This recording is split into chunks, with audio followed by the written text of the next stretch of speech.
When discussing weak points of commander decks, you often hear that you shouldn't focus entirely on your commander, that your deck can't work because it's too commander-centric. This is particularly common for decks built around KOS commanders, and that's what I'll be focusing our discussion on today.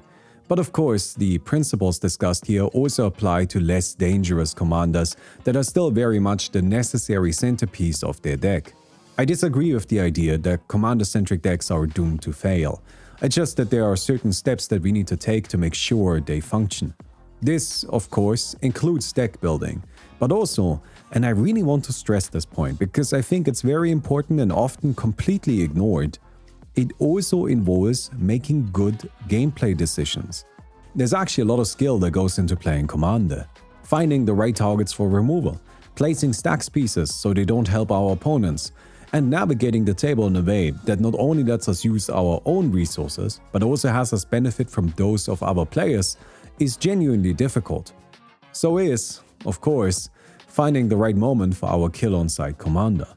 But we can do it. Let me tell you how. First though, I'm happy to let you know that this video is sponsored and brought to you by Void Monster. Void Monster is a merchandise website founded by magic artist Forrest Emel. Every month, Void Monster releases a new set of TCG-inspired accessories and apparel. This month, that's a Dark Ritual-themed playmat and t-shirt. The playmat is just gorgeous, with art that was clearly designed for a playmat and functions wonderfully on it. If you order both, you also get a cute little token to go along with it. Each drop is only available for a limited amount of time, but don't worry, this is print to demand. This particular drop is on sale until the 7th of September, 12 PM PST, so get it while you can. You can go to voidmonster.org to find it, or just use the link in the description. Actually, it's better if you use the link in the description because then they know I sent you, but you know, voidmonster.org is the actual website. Thank you again to Void Monster for sponsoring this video. Alright, so there are a couple of repeated traps that people fall into when building and playing decks centered around extremely powerful commanders. The first, and really the worst, the one that kills me a little bit every time I see it, is when they just play their commander on curve, tapped out. Look, I think this one is quite obvious. Don't play a kill on sight commander without any backup. It's kill on sight. If we give them the opportunity, our opponents will kill it, because they have to. The right thing to do here is to be patient. We want to wait with casting our commander until we are ready to defend it, and that often means not playing it on curve. Of course, if we have free spells like Fierce Guardianship or Deflecting Sword available, then we're probably good to go. But we don't always have access to those cards, whether that be because of colors, cost or bracket. Or maybe we just didn't draw them. Our best friend then is ramp. And I don't mean to ramp out the commander quickly, that still leaves us open to removal, Swords to Plowshares is only 1 mana. Rather, we should try to over-ramp significantly. If we're playing a 4 mana commander, it's often a good idea to wait until we have 6 or 7 mana available before we cast them. That way, we have resources available to defend them. And, this is important, we probably already dodged the first wave of removal. If we are the first player to put out a huge threat, then it will get killed, almost guaranteed. But if we are the second to do it, the odds are lower, because that first wave of interaction has already been used. It's even better if we can afford to dodge the second wave of removal as well. But I understand that's not always possible. We can't always wait that long. We need to get our game plan started at some point. Still, the important takeaway here is that if our commander is essential to our game plan, we should only play them when we can defend them, and that requires excess mana. Hence, commander-focused decks need a lot of ramp. Delaying our commander like this can also have an interesting side effect. It can force our opponents into a difficult position of inefficiency. I think a great example of this happened recently, when my friends and I were playing some practice games with budget tournament decks, and one of them got out a Vynoda Joiner of Forces deck.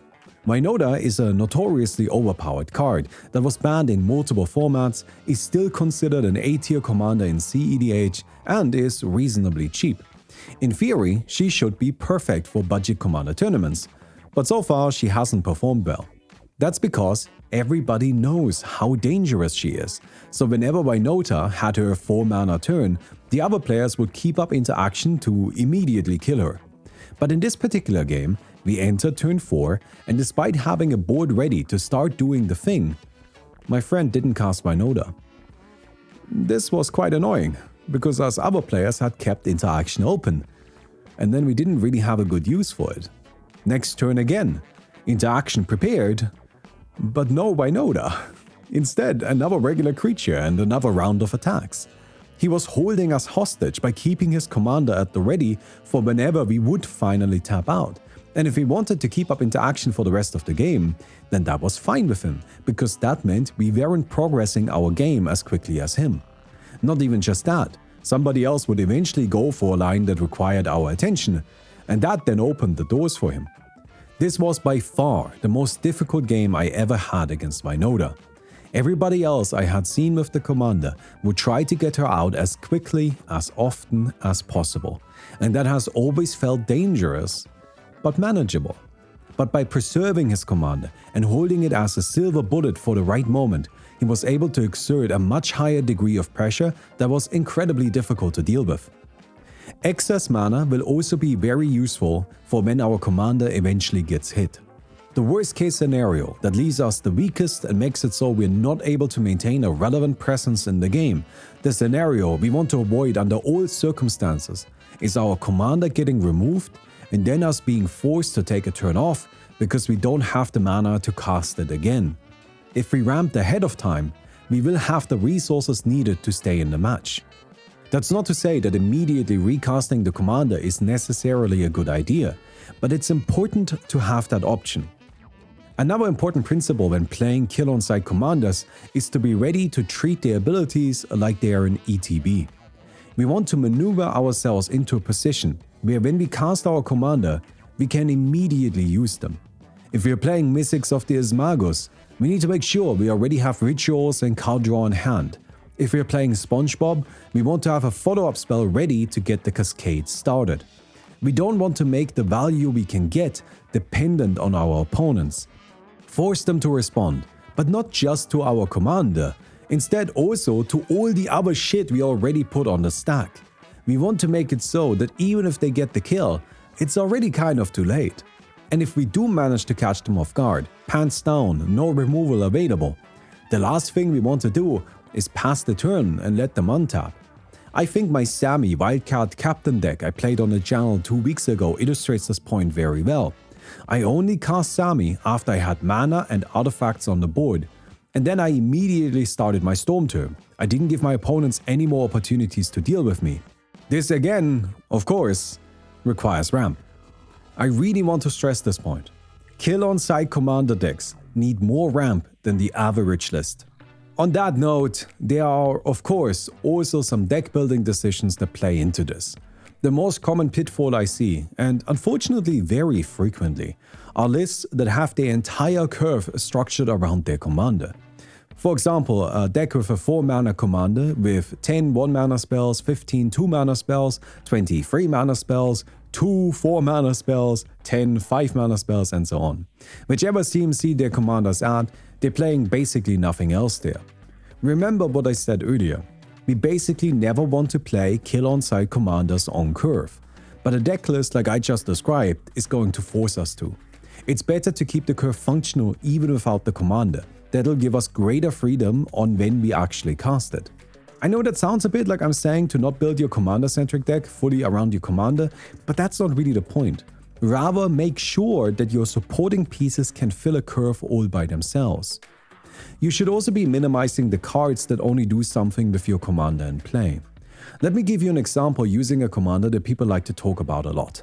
Sergeant John Benton. John Benton is a beatdown Voltron commander that makes both us as well as the player he deals combat damage to draw cards equal to the damage dealt. To get the most out of this ability, people often focus on playing giant growth effects to buff up the Sergeant and then draw a whole bunch of cards at once. The problem is, if and when he gets removed, all those cards suddenly become completely dead. Giant growth doesn't do anything without our commander. That's why I think creature-based buffers like Guardian Augmenter or cards with alternative casting options like Light of Hope perform better. Yes, they are more expensive and less explosive, but they make for a much more well-rounded deck that can persist even though its commander is a giant target. Finally then, try to find backups for your commander. I've been working on Winevix's Verbose Host, a deck fully dependent on using Winevix's double your card draw ability to go card positive with looters. This deck absolutely needs its commander, because otherwise it can't build the massive card advantage it's looking for. It's also a Lab Maniac deck that doesn't play a combo, so we really need that extra card draw. So what do we do if Winevix gets turned into an Elk or the Moon? Well, we hope that we find Teferi's Ageless Insight, which has mostly the same effect and can fully replace him. Nothing wrong with doubling up on this stuff. That doesn't mean the deck is any less commander-centric, and if we get both, we get to go really crazy. It's a good idea to have some redundancy for when the commander eventually costs 10 mana, especially if it's synergistic. Commander-centric decks can be absolutely terrifying when played properly, and pathetically ineffective when not. I hope I was able to give you some tips on how to best handle things in your next play session. I would also be delighted to hear any more advice that you might be willing to share. I hope you enjoyed that video. If you did, don't forget to give it a thumbs up. I would definitely appreciate that. And don't forget to check out my Patreon. If you're interested in the Winevix deck, then I uploaded a gameplay video as well as the deck list over there. So you can have a look if you would like to see it. Anyways, thank you again to Void Monster for sponsoring this video, and I'll see you guys soon. Goodbye.